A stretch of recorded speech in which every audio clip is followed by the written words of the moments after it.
হেরে গেল team RSK. গত কিছুদিন আগে টিম আরএসকে যায় সৌদি আরবে ওয়ার্ল্ড চ্যাম্পিয়ন খেলতে, কিন্তু আফসোস ভাগ্য তাদের সাড়া দেয়নি।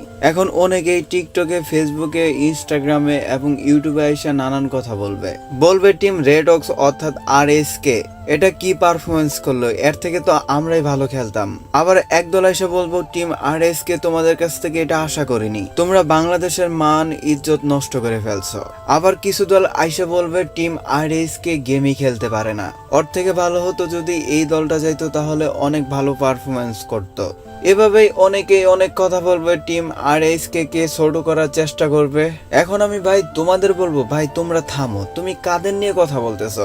দেখো ভাই, টিম আরএসকে যদি খেলা নাই পারতো, তাদের যদি কোনো নিজস্ব ক্ষমতা নাই থাকতো, তাহলে কিন্তু তারা বাংলাদেশ থেকে কোয়ালিফাই হতে পারতো না, এবং কি তারা সৌদি আরবে গিয়ে এফএফবিসি ওয়ার্ল্ড চ্যাম্পিয়নশিপে অংশগ্রহণ করতে পারতো না। দেখো ভাই, আমি তোমাদেরকে একটা কথাই বলবো, তোমরা কেউ আরএসকে কে হেড দিবা না।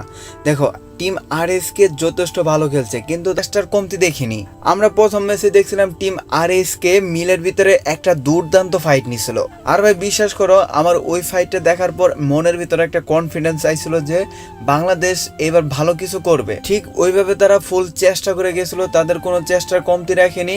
কেউ মারা গেলে সাথে সাথে তারা রিভাইভ দেওয়ার চেষ্টা করছে। আর তাদের সব থেকে বড় ব্যাট লাগছিল রোটেশন। তারা যতবারই রোটেশন নিতে গেছে, ঠিক ততবারই তারা অন্য টিমের হাতে মায়ের খাইছে। আর ভাই মায়ের খাবে না কেন ভাই? মায়ের খাওয়াটা এটা স্বাভাবিক, কেননা আমাদের বাংলাদেশে কিন্তু ফ্রি ফায়ার পুরোটাই ছিল ব্যান। আর এতদিন ব্যান থাকার পরে বাংলাদেশ সর্বপ্রথম ওয়ার্ল্ড চ্যাম্পিয়নশিপ খেলতে গেছে। তাদের কিন্তু এক্সপিরিয়েন্সে ঘাটতি আছে, সেটা তোমাদের বুঝতে হইব। শুধু তোমরা যদি আইসে এখন ফাল পারো যে আরএসকে ভালোভাবে খেলতে পারে না, তাদের কোনো খেলার যোগ্যতা নাই, তাহলে ভাই এটা তুমি পুরোপুরি ভুল। তাদের যোগ্যতা আছে কারণে আজকে তারা বাংলাদেশ থেকে সৌদি আরবে যাইতে পারছে, তাই না? এবার তারা হাইরে গেল, তারা কোয়ালিফাই না করতে পারলেও নেক্সট টাইম পরবর্তীতে কিন্তু তারা এই ভুলটা আর করবে না। তাদের কিন্তু একটা এক্সপিরিয়েন্স হইব, প্রথমবার যায় খেললো, তাদের একটা ধারণা হইব, পরের বার কিন্তু এই ছোট ছোট ভুলগুলোতে কিন্তু তারা সংশোধন করব। যেহেতু এবার 2025 সালে এসে ওয়ার্ল্ড চ্যাম্পিয়নশিপ খেলতে পারছে বাংলাদেশ, তো আশা করি যে 2024 সালেও কিন্তু বাংলাদেশ খেলতে পারবে, আর সেখানে গিয়ে কিন্তু অনেক ভালো পারফরমেন্স করবে। আর তোমাদের একটা জিনিস মাথায় রাখতে হবে যে আরএসকে যেখানে গেছে প্রথমবার, আর সেখানে কিন্তু অন্য টিমগুলো কিন্তু অনেক আগে থেকে খেলে, দীর্ঘ 4-5 বছরের ওদের এক্সপিরিয়েন্স আছে। তারা কিন্তু বিশ্ব সেরা স্পোর্টস টিম ছিল, তাদের সাথে যে আরএসকে খেলতে পারছে এইটুকুই ভাই অনেক কিছু। দেখো ভাই, আমার টিম আরএসকে এর উপর কোনো অভিযোগ নাই, তারা অনেক ভালো খেলার চেষ্টা করছে, কিন্তু টিম রেড হক্স যতবারই জুনের দিকে মুভ করছে, ঠিক ততবারই কোনো না কোনো টিমের হাতে মার খাইছে। টিম রেড হক্স এবার 18 নম্বর টিম হিসেবে ছিল, অর্থাৎ বাংলাদেশি টিম সর্বনিম্ন ছিল, কিন্তু গাইস আমি তাদের কাছে আশা করব নেক্সট টাইম ভালো কিছু করবে। গাইস এবার কিন্তু টিম রেড হক্স অর্থাৎ আরএসকে কিন্তু গ্র্যান্ড ফাইনালে কোয়ালিফাই করতে পারে নাই। আর আজকের ম্যাচ হিসাব করে টিম ফ্যালকন কিন্তু সবার সেরা ছিল, সে 1 নম্বর টিম হিসেবে কোয়ালিফাই করছে, আর তাদের টোটাল পয়েন্ট ছিল 188। আর তার সাথে কিন্তু টিম ফ্যালকন 98টা কিল করেছিল। আর কিলের দিক দিয়ে কিন্তু সব থেকে বেশি এগিয়ে ছিল টিম লক্স, তারা কিন্তু টোটাল 109টা কিল করেছিল, এবং তারা কিন্তু দ্বিতীয় অবস্থানে নিজেদের জায়গা করে নিয়েছে। আর টিম লক্সের কিন্তু টোটাল পয়েন্ট ছিল 182, মাত্র 6 পয়েন্টের জন্য কিন্তু তারা 1 নাম্বার টিম হিসেবে কোয়ালিফাই করতে পারে নাই। কিন্তু গাইস তাদের হাতে কিন্তু অনেক সময় আছে, এছাড়াও কিন্তু আরো অনেক ম্যাচ আছে, সেগুলোতে হয়তোবা তারা অনেক ভালো কিছু করবে, এবং সেটাই প্রত্যাশা রাখি। আর অন্যদিকে কিন্তু টিম রেড হক্স তারা কিন্তু 18 নম্বরে ছিল সর্বনিম্ন অবস্থায়, আর তাদের টোটাল কিল ছিল 31টা, এবং তাদের টোটাল পয়েন্ট হয়েছিল 59। আর এই 59-এর জায়গায় যদি টিম আরএসকে যদি 98 কিল করতে পারতো, তাহলে এবার তারা গ্র্যান্ড ফাইনালের জন্য কোয়ালিফাই হতে পারতো, কিন্তু তারা সেটা হতে পারে নাই, তাদের ভাগ্য খুব খারাপ ছিল।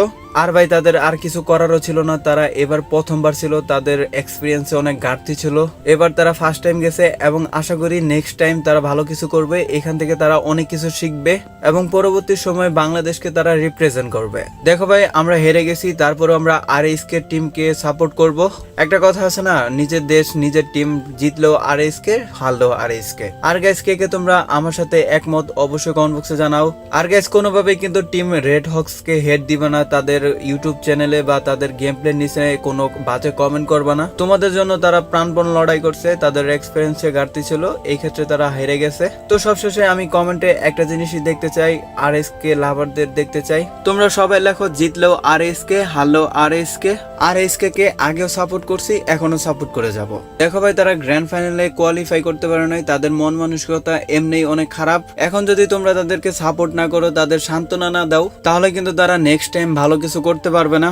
এছাড়াও তারা যদি এখন কোনো সান্ত্বনা না পায়, তাহলে কিন্তু হয়তোবা তাদের এই টিমটা ভেঙেও যেতে পারে। তাই তোমাদেরকে আবারও বলবো, আজে বাজে চিন্তা বাদ দিয়ে তাদেরকে সান্ত্বনা দাও, তাদের পাশে থাকো, তাদের সাপোর্ট করো। তো এই ছিল আজকে ভিডিও। অনেক রাত হয়ে গেছে ভিডিও বানাইতে। আমি এত রাতে কখনো ভিডিও বানিয়ে আপলোড দেই না, কিন্তু তোমাদের অডিয়েন্স ডিমান্ড, তাই ভিডিওটা বানায় আপলোড দিলাম। অবশ্যই বেশি বেশি করে শেয়ার করে দিবা, যাতে করে সবাই আরএসকে টিমকে বুঝতে পারে, তাদেরকে হেট না দেয়, তারা যেন তাদের প্রাপ্ত সম্মানটা পায়। এই জন্য আজকের ভিডিওটা বানানোর মূল উদ্দেশ্য।